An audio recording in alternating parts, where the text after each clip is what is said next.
సభ్యులు టైంని కూడా దృష్టిలో పెట్టుకోవాలండి. మనకు 10 క్వశ్చన్లు ఉంటాయి, 1 అవర్లో పూర్తి చేయాలి. క్వశ్చన్కి ఆల్రెడీ 20 మినిట్స్ అంటే టైం పాటించాలి. కాబట్టి అనుబంధ ప్రశ్నలు కూడా 2 ఇస్తాను. రాజుగారు.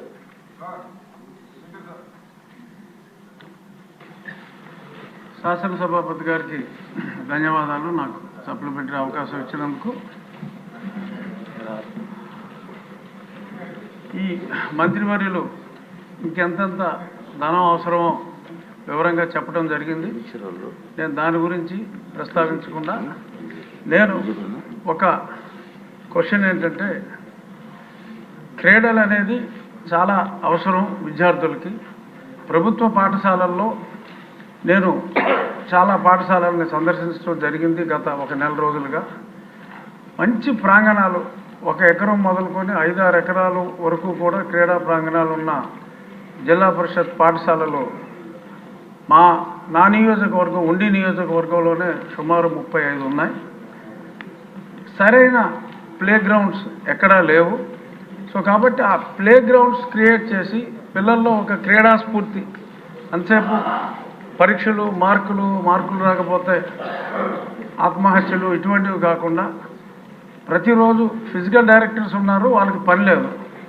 సో ఫిజికల్ డైరెక్టర్స్ కూడా పని ఉండేలాగా క్రీడల్ని ప్రోత్సహించే మార్గం గౌరవనీయులైన మంత్రివర్యులు ఆలోచించే విధానం ఏమైనా ఉందా?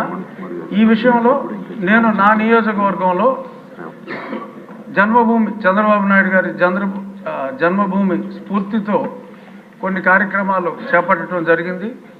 ప్రజలే ఆ ప్రాంగణాన్ని మంచి పర్యావరణం ప్రేమికులందరూ చక్కని చెట్లే, మొక్కలు కాదు చెట్లే తీసుకొచ్చి కడియం నుంచి నాటి అన్ని కోర్ట్స్, ఆడపిల్లలకి ఖోఖో కానీ, టెన్నికాయిట్ కానీ, మగవాళ్ళకి వాలీబాల్, షటిల్, ఇటువంటి ప్రాంగణాలని ప్రజలే క్రియేట్ చేసుకుంటున్నారు. అంటే ఇంకా చాలా వేల కోట్లు కావాలన్నారు కాబట్టి అన్ని వేల కోట్లు అవసరం ఉండదు.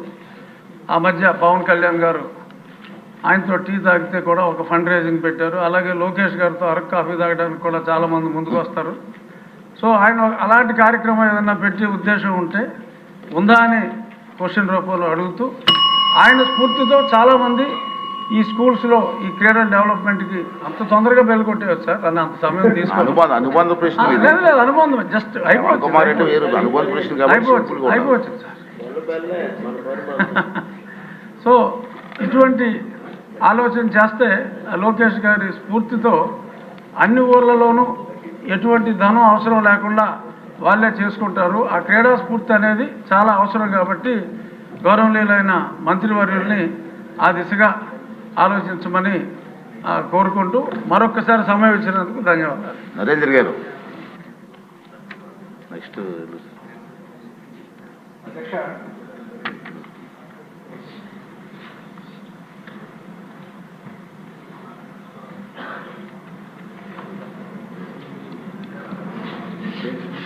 అధ్యక్ష, గౌరవ మంత్రి గారి సమాధానం ఒకసారి చూస్తే అధ్యక్ష, గత ప్రభుత్వంలో ఫేజ్ 1 కానివ్వండి, ఫేజ్ 2 కానీ దాదాపు 9,000 కోట్ల రూపాయల దాకా ఫేజ్ 1, ఫేజ్ 2 కింద ఖర్చు పెట్టడం జరిగింది అధ్యక్ష.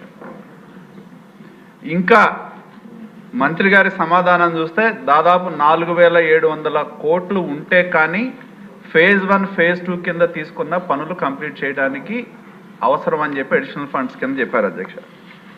నేను కోరేది ఏంటంటే, దీనిలో ముఖ్యంగా ఇదేంటంటే నాడు నేడు అని చెప్పి గత ప్రభుత్వం ఏదో అద్భుతాలు జరిగినట్టు ప్రచారం చేసుకున్నారు.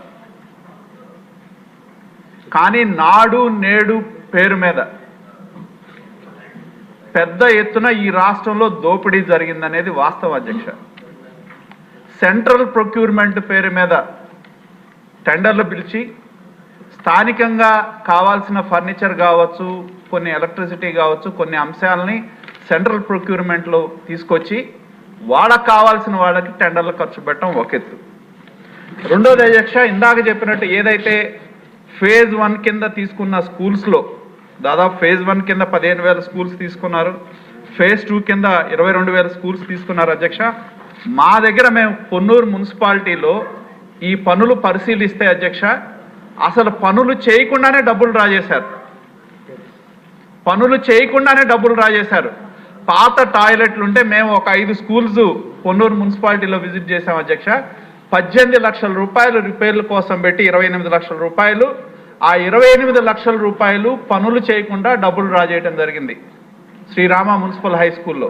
పాత వాటికే రంగులేశారు, పాత టాయిలెట్లనే కట్టినట్టు చూపెట్టారు. 28 లక్షలు డబ్బులు డ్రా చేశారు. వీళ్ళు ఎంచుకున్న మార్గం ఏంటి అధ్యక్ష? స్కూల్ స్థాయిలో పేరెంట్స్ కమిటీ అని చెప్తారు, హెడ్ మాస్టర్ను బాధ్యులను చేస్తారు. వీళ్ళను పెట్టి వాళ్ళకు కావాల్సిన వైకాపా నాయకులు రాష్ట్రంలో పెద్ద నాయకులు దోచుకుంటే ఇవాళ పట్టణంలో కానీ మండలాల్లో కానీ అక్కడున్న వైకాపా నాయకులు స్కూళ్ళు పంచుకొని ఇష్టారాజ్యంగా పనులు చేయకుండా డబ్బులు డ్రా చేశారు. రెండోది అధ్యక్ష, గ్రనైట్. అసలు గ్రనైట్ ఎవరు అడిగారు? స్కూల్స్లో బాగున్న ఫ్లోరింగ్లను లేపేసి నాపరాయి, మనం పాత రోజుల్లో మనందరం నాపరాయి ఫ్లోరింగ్స్ ఉండేవి, ఆ నాపరాయి ఫ్లోరింగ్లన్నీ తీసేసి గ్రనైట్ రాయి కొనాలని చెప్పి ఆ గ్రనైట్ రాయిని మార్కెట్ కంటే ఎక్కువ ధరకి కొని అవసరం లేకపోయినా కూడా బాగున్న ఫ్లోరింగ్లను తీసేసి గ్రనైట్ రాయి వేశారు. అలాగే ఇసుక అధ్యక్ష, ఇదో పెద్ద దోపిడీ.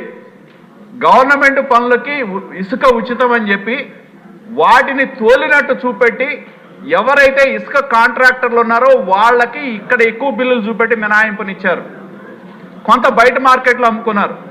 కాబట్టి నేను కోరేది ఏంటంటే గౌరవ మంత్రి గారిని, ఈ పనుల పేరు మీద నాడు నేడు పన్ను మీద అధ్యక్ష ఎంత ఘోరం అంటే, మేము ఆ రోజు కలెక్టర్కి ఇచ్చాం, అలాగే స్కూల్ ఎడ్యుకేషన్ ప్రిన్సిపల్ సెక్రటరీ పంపించాం.